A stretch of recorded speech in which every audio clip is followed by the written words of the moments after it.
గోసపడుతున్న రైతు అని ఇంకొక అడ్వర్టైజ్మెంట్ ఇచ్చారు. అంటే ఎట్లా ఉందంటే దొంగనే దొంగ దొంగ అన్నట్టుంది. అంటే ఇప్పుడు రైతులకు సంబంధించి ఎవరు చేయాలండి?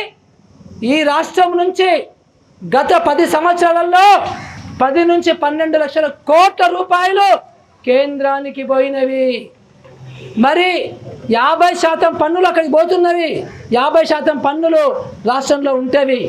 మరి నువ్వు సగము పన్నులు తీసుకెళ్ళినప్పుడు మరి రైతులకు సంబంధించి నువ్వేం చేస్తున్నావు? మరి రైతులకు సంబంధించి పంటను కొనే యంత్రాంగాన్ని కేంద్ర ప్రభుత్వం ఎందుకు పెట్టలేదు? రాజ్యాంగం ప్రకారము వ్యవసాయ రంగం కూడా ఉమ్మడి జాబితాలో ఉంది. నీకు బాధ్యత లేదా అని అడుగుతున్నాము. గోసపడుతున్న రైతు అంటే నువ్వు ఎందుకు రైతుకు సంబంధించిన చట్టాలు నువ్వు ఎందుకు చేయటం లేదు? నువ్వే మీ మేనిఫెస్టోలో ఏమన్నావు? రైతు ఆదాయాన్ని నేను 2 రెట్లు పెంచుతాను,